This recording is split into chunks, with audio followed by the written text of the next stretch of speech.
So listen closely.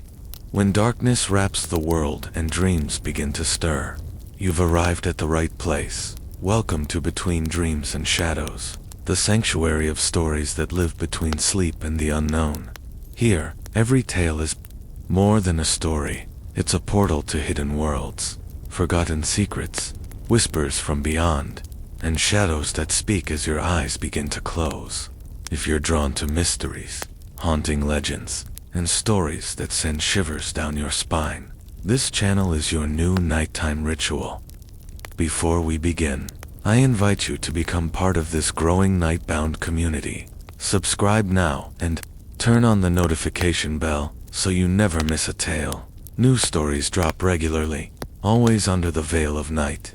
Like this video if you enjoy that chill before sleep. It helps this channel grow and lets me bring you deeper, darker stories. Drop a comment below. Have you ever had a strange dream? Or felt something watching in the dark? Your experience might inspire the next tale now.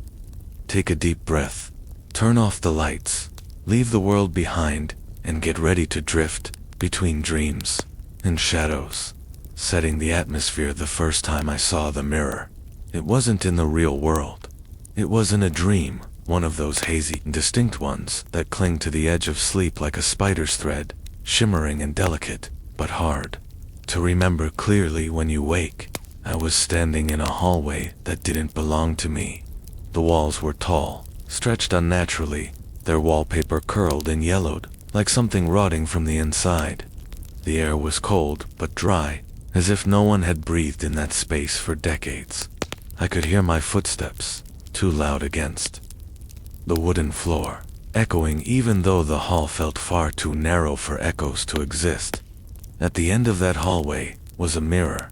It stood taller than me, framed in something blacker than shadow, an absence of light so perfect it hurt to look at. But what unsettled me wasn't its unnatural shape or its size. It was the fact that I wasn't in it. There was no reflection. The hallway behind me was visible, stretching off into the impossible dark, but my body, my face, my presence, it simply wasn't there. I woke with a sharp inhale. The image of the empty mirror burned behind my eyes. My room was pitch black except for the soft pulse of the moon filtering through the curtain. I could still feel the cold of that hallway on my skin. I brushed it off as a bad dream. Vivid, yes, but meaningless, except that it wasn't. Over the next few nights, the same dream returned. Always the hallway, always the mirror, and always the same detail. I was missing from the reflection. Each time I awoke, I felt a little more hollow. Not terrified, not yet, but strangely watched. Like someone had opened a door inside me while I slept and peered in without permission. I started checking the mirror in my bedroom when I woke, just to be sure. My reflection was always there, but it felt wrong. Not quite off, but delayed, like something pretending to be me, learning how I moved. During the day, I tried not to think about it. I drowned myself in routines, coffee, emails, pretending nothing was wrong. But every time I caught my reflection in windows, in dark screens, in puddles, I hesitated. It felt like something was mimicking me, just slightly behind, as if testing how well it could copy what it saw. One evening, as the sun dipped low and the light turned copper and silent, I glanced into my bathroom mirror while brushing my teeth, and I swear, for the briefest moment, I blinked, but my reflection didn't. I dropped the toothbrush. My chest tightened. I stood frozen, waiting for it to correct itself. It did, of course, eventually, smoothly, calmly, too calmly. From that night on, I started sleeping with the bedroom mirror covered in a dark blanket. But even with it hidden, I could feel it. I could feel it looking back. The first signs of disturbance. 3 nights passed with the bedroom mirror shrouded beneath a heavy wool blanket. I told myself it was just a precaution, a symbolic gesture to calm my nerves. But in truth, it was fear. Quiet, gnawing fear that didn't scream or shake. It merely waited, like breath held in a dark room. I kept telling myself it had been stress, A misfired neuron. Some waking sliver of a dream still clinging to my mind, like mist on skin. But the world around me didn't agree. It began with the subtle shifting of objects. I'd place my keys on the side table near the door, only to find them later on the counter, or in the bathroom sink. My coffee mug, always left on my desk, once appeared neatly centered on my bed, as though someone or something had placed it there, deliberately. At first, I considered the possibility of absent-mindedness. Perhaps I had moved things without noticing, but I started to pay attention. I took photos before leaving each room, mentally noting the positions of objects, and yet they still moved. More unsettling, the changes weren't chaotic, they were purposeful, symmetrical, thoughtful, like something was arranging the space to its liking. Shadows began behaving oddly too.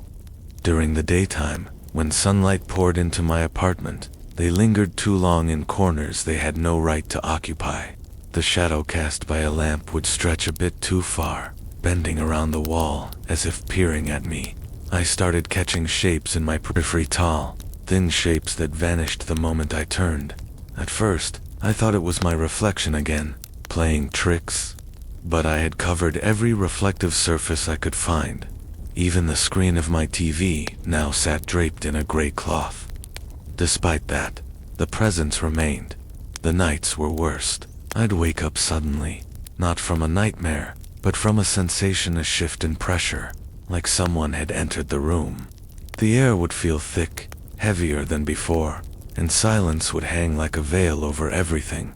One night, I woke with the distinct feeling that someone was standing at the foot of my bed. I didn't move. I didn't breathe. My body was paralyzed not from sleep, but from the weight of certainty. Something was there. I couldn't see it. I couldn't hear it, but I could feel its attention, and it was patient. By morning, nothing remained, but a faint odor lingered in the room, like old wood, damp stone, and something vaguely metallic, something ancient. The real fracture happened when I checked one of the hallway photos I had taken the week before, my subtle system to track object displacement. In the image, everything seemed fine at first glance. The lamp was where it should be. The rug perfectly aligned. My coat still hanging limply on its hook, but in the reflection of the hallway, mirror one I hadn't yet covered, there was a figure too tall, too thin, no face. It wasn't me, and I wasn't standing there when the photo was taken. I stared at it for what felt like hours. My hand trembled as I zoomed in, pixel by pixel, trying to disprove it. An artifact, maybe, a smudge, but no, it was there behind me. And now, every time I close my eyes, I feel it growing closer. The sound that shouldn't exist, I started hearing it on the fourth night. It was soft at first, so faint I thought it was the building settling, or perhaps the wind pushing against the windows. But it had a rhythm, not like nature, not like wind. It pulsed in waves, deliberate and uneven, as if mimicking breath. At exactly 3:13 a.m., I awoke not from a dream, not from a nightmare, but from sound. A distant hum, deep and layered, like the resonance of an old cathedral organ, played far underground. It came from inside the apartment. I sat up, listening, holding my breath to isolate it. The sound didn't grow louder, but it pressed into me, not through my ears, but beneath the skin. It was inside the walls, or perhaps behind them. And then, from the bathroom, the one with the covered mirror, I heard a faint whisper, one syllable, drawn out, wet, almost like the start of a word. I knew, but couldn't quite remember. I stared at the bathroom door, barely illuminated by moonlight. It was closed. It hadn't moved, but I knew, without any doubt, that something was inside, and it had spoken. I didn't move, couldn't. The whisper returned, softer this time, almost sad. I waited until morning, when light finally filtered through the windows. I crept to the bathroom and pulled the blanket off the mirror, one corner at a time. My heart thudded so loudly, it sounded alien in my ears. The mirror looked Normal. Almost, except the reflection was slightly lagging. Half a second behind my real movements. As if it were trying to catch up. I raised my hand. The reflection did too, but as I dropped my arm quickly, the mirrored version lingered just for a breath before following. My scalp went cold. I covered the mirror again, but the whisper didn't stop. It followed me during the day, now barely audible, like someone muttering just out of reach.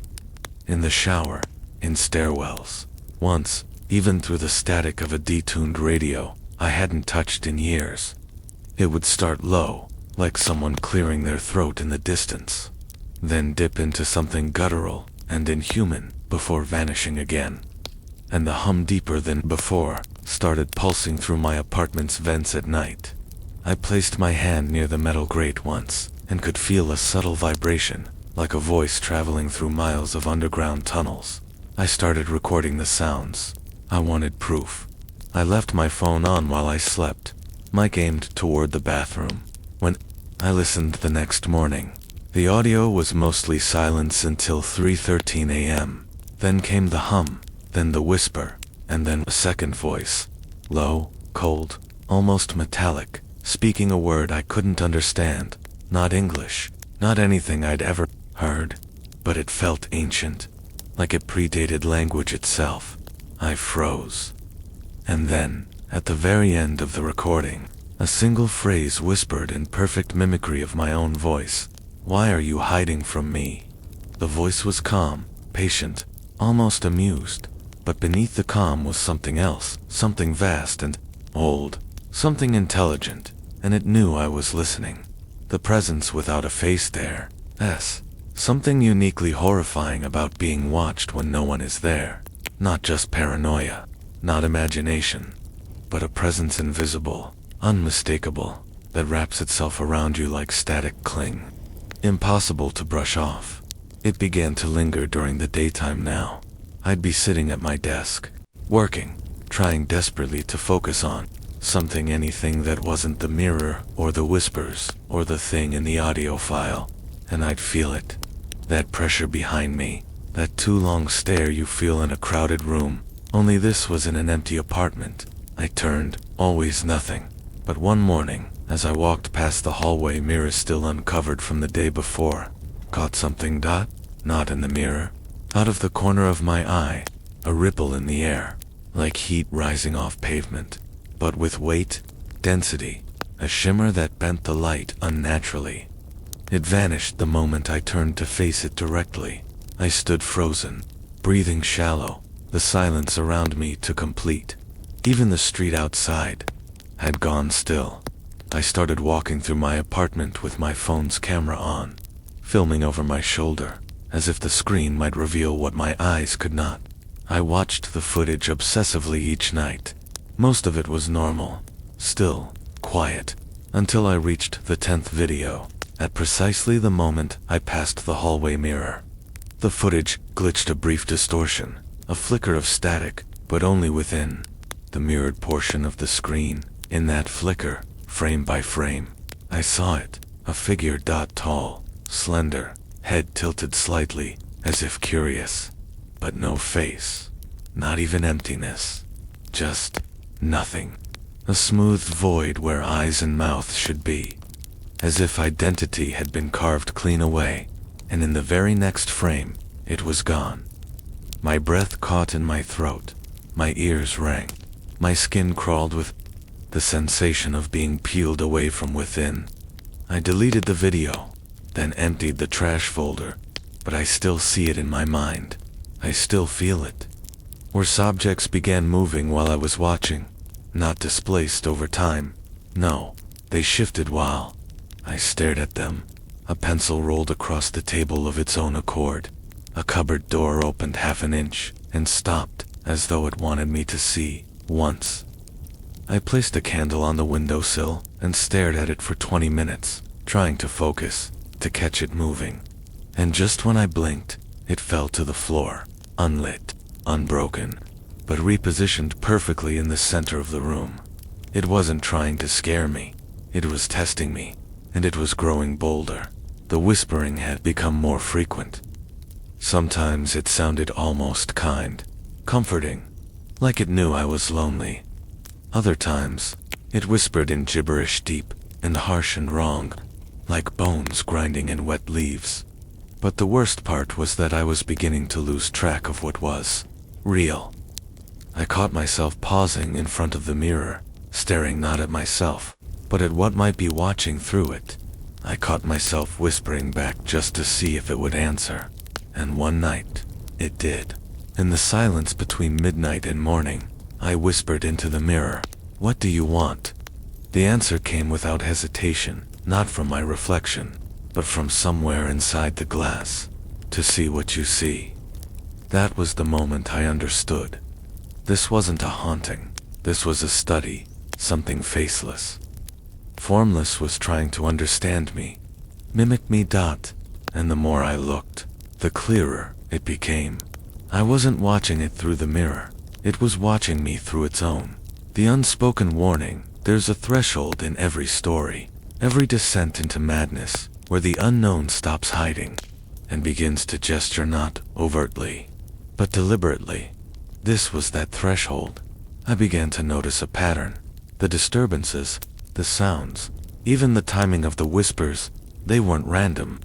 They followed a structure, as if choreographed by something with immense patience and a logic just outside human comprehension. Each event occurred in multiples of 13.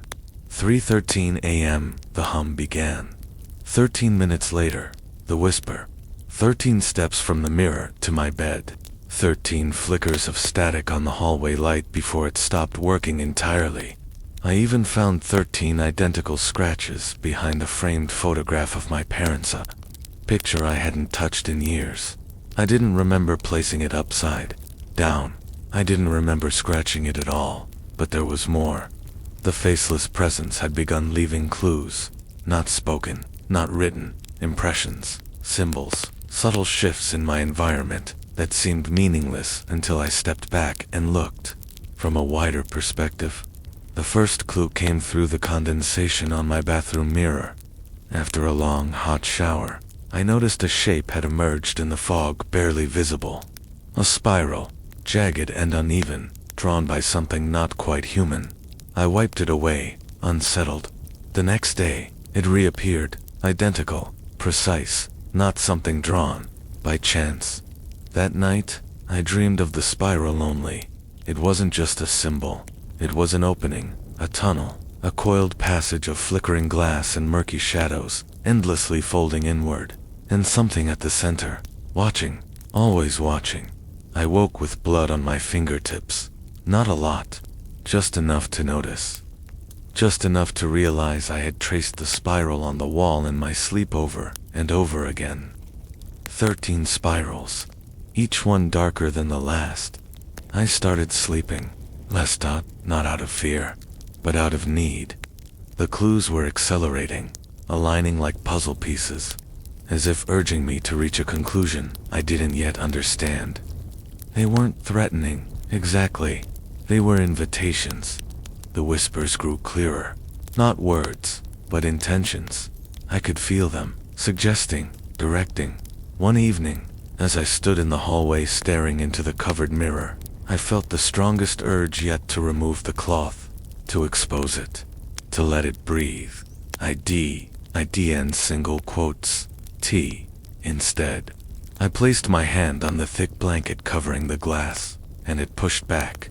Just a light touch from the other side, pressing into the fabric exactly where my palm rested. The temperature dropped instantly. The air smelled like damp soil and burnt wires, and my hand trembled not in fear, but in recognition. It was no longer an entity. It was a mirror version of myself, not a clone, not a doppelganger, a reflection given intent. It wanted me to understand it wasn't here to harm me. Not yet. It was here to warn me. But warn me of what? That night, as I lay in bed, the bedroom door slowly creaked open. I didn't move. I didn't breathe. Across the room, the mirror long since covered began to pulse, faintly, dimly, as if light was bleeding through the woolen cloth from the other side. And then, from within the silence, A whisper, not threatening, not cruel, but unmistakably final. You were never meant to look back. The moment of truth. There's a point in any descent when you realize you're no longer a bystander to the strange. You're part of it, woven into the fabric of something vast, ancient, and hungry for comprehension. I crossed that point the night I finally uncovered the mirror again. I told myself. It was research, curiosity, a controlled confrontation with the unknown. But deep down, I knew better. I wasn't pulling back the cloth to see. I was doing it to be seen. The moment the fabric slid to the floor, the air shifted charged, static heavy, like the moment before a lightning strike. The glass was no longer reflective in the ordinary sense. It had depth now, dimension. It didn't show me the room, it showed me the inside of somewhere else. A hallway long, narrow, bathed in dim light, as if lit by an unseen flickering source. The walls were lined with mirrors each, one dark each, one humming quietly, and in the center of the hall, facing away, stood Meteor, something shaped like me. Its posture was rigid, head tilted, as if listening for something just outside the mirror's frame. I leaned closer. It did too. Perfect synchronization, except for the eyes. Mine were wide, terrified. Its were voids, not holes, not empty sockets, just absence. As if eyes had never been there to begin with. I blinked. It didn't. The connection broke when the glass shuddered, not visibly, but through sound. A low-frequency groan, like ice cracking beneath a frozen lake. The image distorted, then the face turned. Not all at once, but gradually, like it had to remember how, and in a voice deeper than before, layered with something beneath language, it spoke. You left the door open. I stumbled back. The bathroom lights flickered and died. Behind me, every mirror in the apartment began to hummage, one vibrating faintly, resonating with the same impossible frequency. I could feel it in my chest, my teeth, my spine. I grabbed the cloth to cover the mirror again. Too late. The reflection was no longer a reflection. It stepped forward. No movement in the real world, only within the glass. But it took a step closer, and the perspective shifted like a camera, pulling toward the lens. It wasn't bound by distance anymore. It had learned. I could feel it thinking, analyzing, adapting. This was never about fear. Fear was the lure. This was about access. Somehow, through my attention, my observation, I had enabled it, opened a path, made myself recognizable. And now it could reach me, not physically, but through intent, through reflection, through the psychological cracks I hadn't realized I'd exposed. It wasn't possessing me. That would have been too crude. It was inhabiting my image. Mirrors no longer reflected my gestures perfectly. Cameras caught me blinking out of sync. Even the silence after I left a room began to feel too full, like someone still stood there, mimicking the motions I'd just performed. The presence wasn't confined to the bathroom anymore. It was following me from surface to surface. Each night, I began covering every mirror, every reflective screen, laptop, television, even my phone. But it was always one step ahead. A glint in a window, a shimmer in my coffee's surface, an echo of my voice half a second after I stopped speaking. I stood in front of the mirror once more, this time armed with every light in the house, trembling, sweating, waiting, and I asked the only question that mattered. What are you? The reply was instant. I'm what watches when you forget you're being seen. The inevitability of darkness. Some truths are not meant to be solved, only endured. I used to think I was uncovering something, unraveling a mystery, following threads toward an answer. But I see it differently now. I wasn't solving a puzzle. I was opening a cage. The signs were everywhere. If I'd known how to read them, the spirals, the routines, the synchronized whispers and distorted reflections. They weren't warnings, they were adaptations, adjustments, made by something that had learned how to communicate through perception alone. It didn't enter my world. It rewrote the rules of how I saw mine. The first true breach came quietly. I was sitting at my kitchen table in the gray haze before dawn. I hadn't slept in 2 days. Every reflective surface was covered, every electronic device disabled, but I still felt watched, so deeply watched that I began to wonder if my thoughts were being mirrored too. That's when I saw it, my reflection in the window. Despite the curtains being drawn tight, it wasn't mimicking me. It wasn't even me. It sat across the table, same posture, same expression, but there were details. Wrong, slight differences. Its shirt was clean when mine was stained with coffee. Its eyes were too dark. Its face didn't blink, just twitched, subtly, like a mask too tightly stretched. And then it smiled. Only the reflection, my mouth didn't move. The lights flickered. The air tasted metallic. The mirror being had grown stronger, not just seen, not just felt. It had passed the threshold between image and influence. It could impose itself, if only in flashes. Reality itself had become a mirror bending to its shape, rippling under its gaze. My neighbors stopped speaking to me. Not out of malice, out of fear. They sensed it too, the wrongness. The way my apartment seemed to absorb light, how my voice echoed even when I whispered. One night, someone left a note slipped under my door. It read, "You've seen it, haven't you? Whatever it is, it's using you. Stop feeding it. Stop reflecting." There was no name, no handwriting I recognized. Just ink, jagged, desperate. I burned the note without thinking. Not out of fear of its content, but out of guilt, because I had fed it with attention, with fear, with belief, and now it was here. Not as a creature, not as a shadow, but as an inevitability. The concept of the mirror had changed in my mind, no longer a tool for self-reflection, but a window through which something faceless could observe the world. And now it had found its favorite subject, me. The hallucinations, if that's what they were, became constant. I'd see myself standing still, in rooms I hadn't entered yet, hear my voice repeating conversations I hadn't had. Lights would dim when I smiled. Music would warp when I tried to focus. Even strangers on the street began reacting strangely, as if they'd seen me twice, in the same instant. The worst came on the 7th night. I awoke with my hands trembling, skin clammy, breath shallow, and I was already standing in front of the mirror, my eyes locked with my own. But something was wrong. My reflection leaned in before I did it, mouthed something, soundless. I watched carefully, horrified. We dreamed each other, and then its hand pressed against the inside of the glass. A perfect match, until mine moved away, and it did not. That was the moment I understood. There is no escape from this, because once you've been mirrored by something that exists beyond the veil, once you've allowed it to know you, it doesn't need to follow you anymore. It simply becomes a part of you, and you begin to wonder, which of you was the reflection all along? The fear that stays. People think fear fades when the lights return, when the shadows retreat and the noises fall silent. They believe fear is a moment, something you walk away from. But some fears don't vanish, they embed, they remain. It's been weeks now, or longer. No longer trust time as I once did.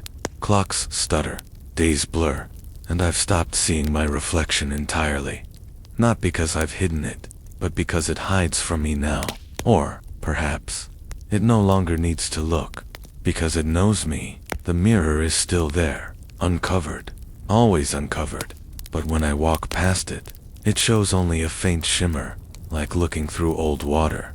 It doesn't mimic me anymore.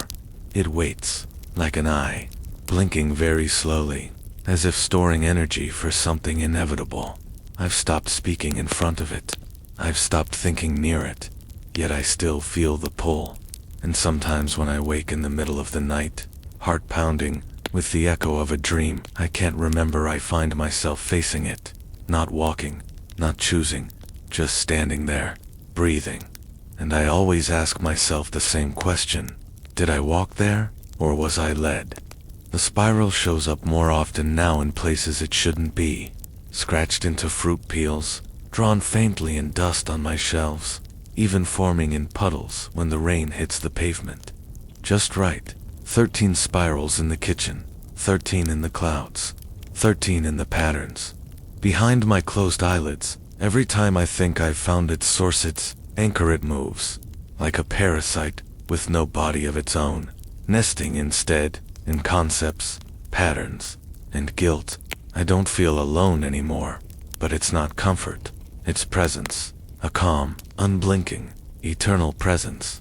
It doesn't chase, it doesn't speak, it simply remains. And that's what makes it worse, because now I understand. The most terrifying fear isn't the scream, or the jump, or the moment when the thing reveals itself.